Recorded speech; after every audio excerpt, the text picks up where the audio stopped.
Mahirap talaga ang makalimot. Yung tipong kahit lumipas na ang panahon, siya lang at wala nang iba ang nilalaman ng puso mo.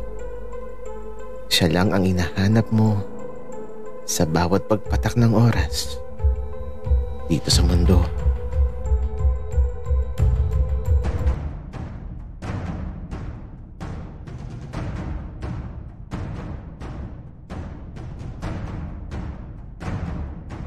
Kaibigan, huwag mong kalimutan mag-subscribe sa aming channel at huwag din kalimutan i-click ang notification bell at subscribe button. Subscribe na!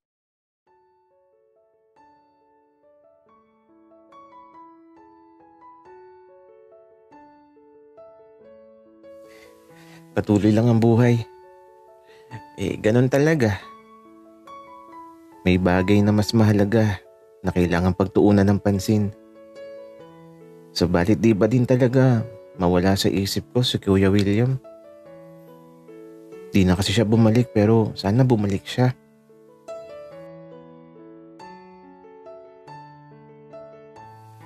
Maki. Oh, chocolate. Pampasakit ng ngipin. Dave. Wala ka bang ka-date ngayong Valentine's? Wala Maki. Kung gusto mo, tayo na lang mag-date. Ayoko nga. Kadiri. Pero Dave, tingnan mo oh. Ang daming nagde-date ngayong araw.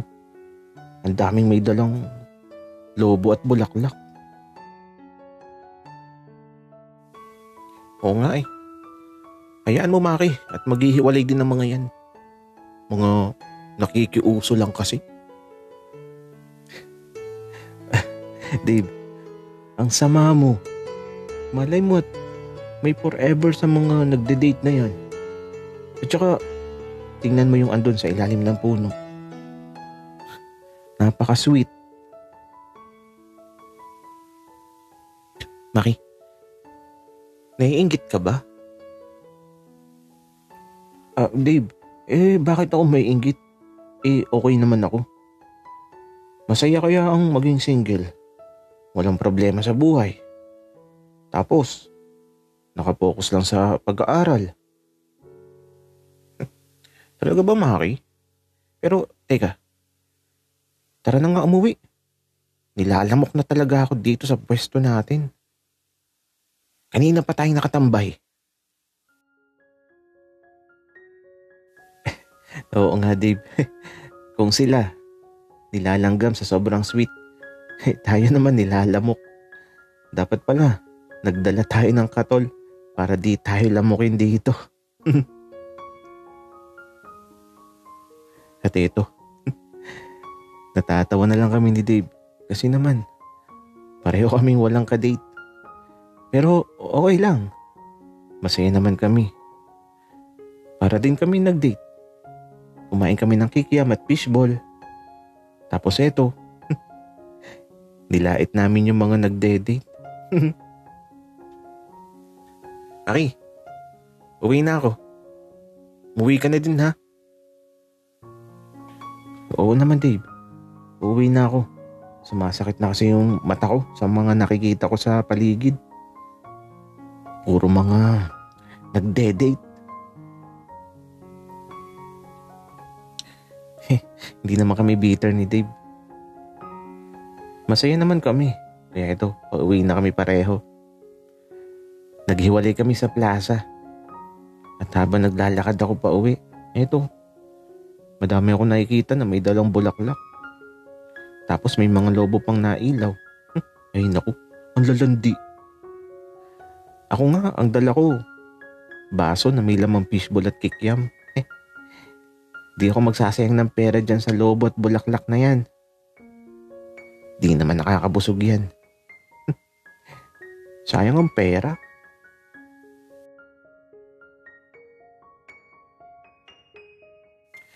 Papa, Mama, andito na ako. Hala, nasan kaya si Mama at Papa? Bakit walang tao dito sa bahay?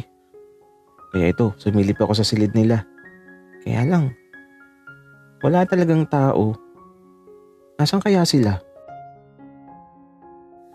At aba, may nakita akong sulat na nakaipit sa ref. Kaya ito, binasa ko kaagad. Anak, late kami uuwi ng mama mo. Kumain ka na dyan. Iinit mo na lang yung ulam na nasa ref. At saka, alam kong uuwi ka ng maaga. Single ka kasi. Kaya matulog ka na lang ng maaga. Huwag ka nang lalabas. At masasaktan ka lang sa mga pwede mong makita. Papa. Hello, grabe naman tong sulat ni Papa. Kaya naman ito, kinuha ko yung sulat at sinunog ko. At ito, iniinit ko yung ulam tapos nahiga na din ako kaagad. Hanggang ngayon pala, di pa din ina-accept ni Kuya William yung friend request ko. Siguro, nakalimutan na niya ako. At saka, di na siya bumalik. Baka nakalimutan talaga ako nun. Pero, okay lang yun. Wala naman kaming masyadong mga alaala sa isa't isa. Naging magkakilala lang kami. Hanggang doon na lang siguro ang lahat. Dahil sa kanya, nakilala ko ang sarili ko. Hindi pala ako straight. Kaya lang, eto, straight na ulit ako ngayon. Wala na siya eh. Sa kanya ko lang kasi nararamdaman yung mga bagay na kakaiba. Pero, babalik pa kaya siya? Ewan ko ba, pero sana bumalik pa siya. Kasi gusto ko pa rin siyang makita. Pero pipilitin kong walang maramdaman. Kumbaga, parang tropa lang. Walang iba. Ay nako, ano ba tong naiisip ko? Kaya ito, kumain na muna ako tapos natulog na ako kaagad. Patuloy lang sa paglipas ng mga araw. Pumapasok kami ni Dave sa paaralan tapos uuwi na magkasabay. Ganon kami araw-araw. Tapos, lagi pa din akong natambay sa kanila. Madalas kasi kapag weekend, laging wala si mama at papa. May mga inaasikasong pagkakakitaan. Gusto ko nga magtanong kay Dave tungkol sa Kuya William niya. Kaya lang, baka sabihin ni Dave na lagi na lang ako nagtatanong. Baka mahalata ako. Kaya, hindi na ako nagtatanong. Nakikiramdam na lang ako. At umaasa na isang araw bigla na lang magpapakita si Kuya William. Tapos, magiging masaya na lang ako. Maki, ang init. Oo nga, Dave. Tara, maligo sa falls. Oh, sige, Maki. Tara na. Kaya ito, nagtungo na kami kaagad sa falls. Lakad nga lang kami. Medyo malapit na kasi kay na Dave ang falls eh. Kaya ito, dahil mainit ang panahon, walang makakapigil sa amin. Mga 30 minuto din kaming naglalakad at eto, nang makarating kami, para kaming mga itik na nagtatampisaw sa tubig. Weekend pa naman ngayon, kaya eto, madaming tao. Maki, sana may malunod tapos sasagipin ko. Pero dapat yung maganda na yun, no? Ang sama mo, Dave. Paano kung ang malunod yung hindi maganda? Aba, Maki. Kasalanan niya yun. Hindi ko siya sasagipin. Baka mamaya sinasadya niya lang. Napaka-choosy mo, Dave. Bakit? Pogi ka ba? Aba, oo. Pogi kaya ako. Sabi ni nanay. Wika ni Dave. Natatawa na lang talaga ako. Tapos ayun, may nadulas dun sa bato tapos nahulog sa malalim. Hala, si kuya, nalulunod. Wika ako. O nga no, baka marunong maglangoy, Maki. Wika ni Dave, kaya lang si kuya na nahulog, di na lumutang. Ala Maki, nawala na yung lalaki, teka, sisisiding ko. Mabilis na sumisid si Dave sa malalim na parte ng falls.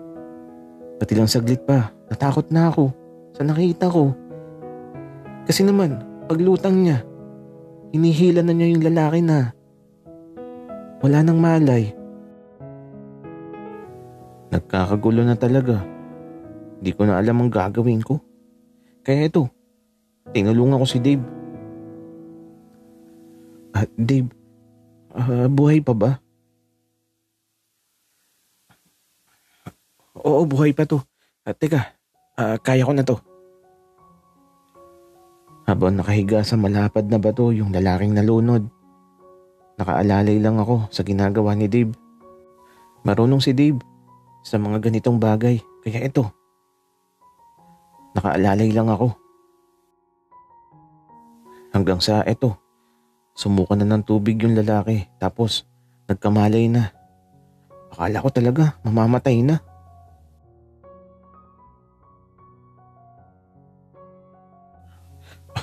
Kuya, salamat. Hindi ko alam kung paano kita mapasasalamatan sa ginawa mo. Wika ng isang lalaki. Okay lang po. Walang anuman. Hayaan nyo na lang po muna siyang makapagpahinga. At ito, tila ba isang bayani si Dave. Pinapalakpakan pa siya dito sa falls. Patabo, may nagbigay sa amin ng mga pagkain. Nakakatuwa. Busog talaga kami kahit wala kaming baon. At eto, mukhang aalis na yung lalaki na nalunod kanina.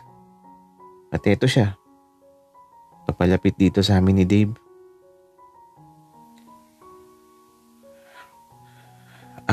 Pre, salamat Kung di dahil sa'yo, baka patay na ako ngayon.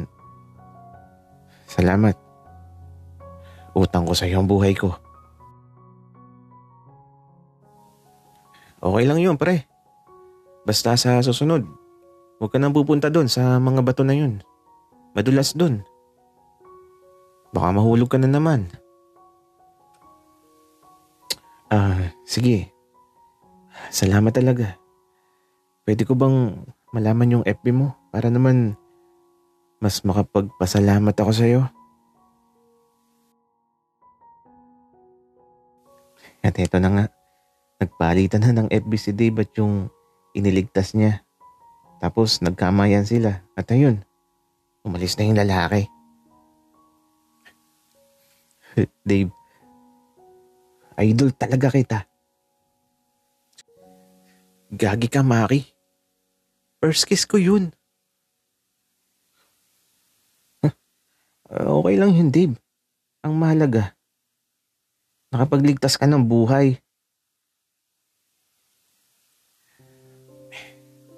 Oo nga. Sana wala nang malunod, Maki.